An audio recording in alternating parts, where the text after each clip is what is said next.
Welcome back, everybody. It is a classic comfort dinner pot roast with all the fixins. Our meteorologist, Jacob Dickey, is here cooking up a storm, and he has got a recipe for pot roast, of course, in the slow cooker. We do, yes. And this one is a little bit different than what we normally do. Normally, we always stick with the crock pot. Yeah. But I wanted to try this one so badly because it is so delicious. Takes about 20 minutes of prep work, but after 10 hours, then you get a meal that is worth winning or worth waiting for. And I think the winning part of it too is that we're going to mix some beef and a little bit of red wine when we're cooking here. So why don't we just go ahead and get started? Sound good? All right, tell us what we'll need for this. Yeah, sure. So what I've got going here is I've got my hot pan going, and we had we'll just run through the ingredients. I had 3 pounds of boneless beef chuck roast, and then some seasonings for that, salt and pepper, and then a little bit of olive oil.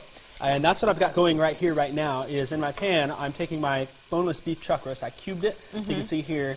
And what I'm doing is I'm searing the outside of it in the hot pan of olive oil. What that does is helps to really lock in that flavor. All right. It's going to make it so much better than if we just let it... So you're not cooking it through and through? No, no, no. So all I'm doing is just getting the outside nice and seared here. Okay. And that takes maybe a minute or two if you've got a hot pan going. So I'll pull a piece up from here.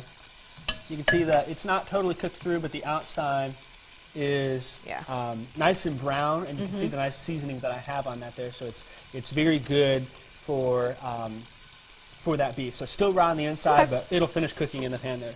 So I'm pulling up here. You can see how I've still got some nice pink there, and the nice seasonings. I just sprinkle salt and pepper on there and mix it in. All right. And we're just going to pull that off now. All of those go in the crock pot. All 3 pounds. We're just putting the bottom of that crock pot there and ready to roll. Smells good, by the way. It really does, yes. This is where the fun part happens, though. All right. So for the crock pot, we're going to save our carrots and potatoes here on the side, but we're going to focus on our onion and our seasonings here. All right. So I'm going to take a medium-sized onion. Yellow onion works just fine. I'm going to pour that on in here. Oh, we're going to do some sauté. And we're going to saute the onion. That's also going to help with the flavor here. Okay. And then I'm going to drizzle in another 2 tablespoons of olive oil. I divided it. The first half, first tablespoon, and then the second tablespoon putting in now. Okay. And so if I get my pan going hot here, mix it up nice and good. Okay. See how it's... And you cut those onions up pretty big. I did, yeah. I left like them as more petals than, say, slices or anything like that. Okay. So I'm getting that onion going there nice and hot. And what I'm going to do to this is I'm going to add a seasoning mix. This is a Tuscan seasoning mix. And basically what's in there is it has rosemary, oregano, basil, thyme, and dried sage. Did you make this mix, or can we find this in the grocery store? Okay. You can do whatever you want here. So and I've got a little bit in there. I'm going to do about 2 tablespoons worth and sprinkle it on in there. We've got quite a few ingredients. It'll all be on the Facebook page. Yeah, everything so you'll will be have able on to the find Facebook page, and everything will go on the website too, the in-depth ingredient list. And that's going to, you can already start to smell that there. Yum. I'm going to add my garlic. Okay. Put a little bit of that in. Can't go wrong with that. Boy, that oregano smells good. I smell it. Oh, this one here, all night long, cooking this overnight. It drove me crazy wanting to eat it there. And you can really start to hear it sizzle now. Red wine. We're going to add some red wine. About a cup or so will work. Okay. And that's just going to help to add some flavor.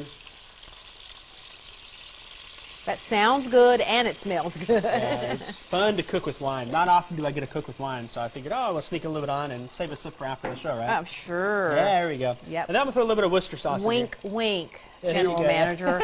That's right, yeah, in case the general manager's watching. Yes. So then I put a little bit of Worcester sauce, or Worcestershire, not sure how you say it there. I'm going to saute this and mix it up nice and good. That really does smell good. I think in the pan you can see the nice color that I've got going there. And it's kind of Mississippi State maroon. It is. It's a nice deep red color in there. And that's going to simmer for about 3 to 4 minutes or so. What I want to do is I want to get my onions to look more clear than anything. So I'm going to keep that pan going nice and hot there. And I'm going to pull out a couple onions, see if we can see them on camera or not. All right. My pan's a little too deep for that, but it looks a very nice red. I tell you what we're going to do. We're going to keep that simmering. Oh, yes. Go to break, come back. We're going to add potatoes and carrots, obviously, to this, let you know how to get it all working, for how long you need to cook it, and we'll do that when we come back. Stay with us. Everyone, we're making slow cooker pot roast with Jacob. And boy, that smells great. It smells really good. The nice and spices have helped to simmer in with the wine, all that. So I'm going to go ahead and pour this in here so you can see the color in it and how good it looks. And we're just going to mix up our stuff in here. So get that last garlic out on top there. It's got a nice reddish color to it. It's not too much, but it looks really delicious. What I'm going to do is this is going to be, when it's nice and cooked, I'm going to add some beef stock to it. Oh, so about 3 to 4 cups or so. Okay. And that's just going to mix right in real well. And once I have this here, this is my mixture. The only thing I have to do is I have my beef that's in the prop out there. Do you want to put that in there? We'll go ahead and just pour it on top. We've got our beef already in here. Beef is already in there, nice and cooked. dripping a little bit at the back. That's all right. All right, all that onion, all those seasonings Everything going nice in. and Do I need to well, stir a little bit? If you want to, yeah, you can go ahead and Just kind of get it all down in there. All right. do that. So we've got that cooking there. Now we're going to hold off on our potatoes and our carrots here. Okay. And we're going to wait. What we want to do is we're going to cook all of this in there low and slow for about 5 hours. All right, 5 hours. And then after 5 hours, then you'll add this, let it cook for another 5 hours. And you can go more than 5 hours. I've actually cooked the one we're going to eat for about 12 to 14 hours. Yummy. And it is literally fall apart at the bone, tastes delicious. The great thing I love about this is that you really have all your meat and veggies in one scoop here. Yeah, so it really you just is, yeah. maybe rolls or something on the side Yeah, if you you can want. do that, or we always used to do Dinty Moore and soup the old-fashioned when we were camping. We'd put a slice of bread under. So if you had a slice of there bread, you go. go pick Yeah. that. So you know what? Pass me that spoon here. All right. I'm going to use this to wipe it off there real quick. Okay. I'm going to use this to serve, and this is what our finished product is going to look like after 5 Yes. hours plus 5 hours. So after 10 hours here, I'm going to pull a nice scoop out, and hopefully we can get it in the bowl there. Bowl, there we go. And the beef is tender as can be. The potatoes and carrots all are very nice and delicious, soft. The color looks great. The taste is excellent. Let me do one more scoop here for you. One more scoop. He's going to really feed me. Oh, yes. We've got to make Okay. sure. And then the last thing we're going to do is for our gravy. I pulled these out, but I left the leftover broth in here. You're going to see that white cup there. Go ahead and hold that up. This is some cornstarch. And we're going to use That that thickens it cornstarch up. to thicken it. We're Give going it to make some a gravy, gravy. just like you'd make a standard Sure. gravy. All right. Again, all that's going to be on the website. And you can see here, I'm going to put some gravy nice and top there. And I There's the think, cornstarch. yeah, so that's that cornstarch there. Okay. And I think here, as you can see, this gravy coming out, it's nice and thick.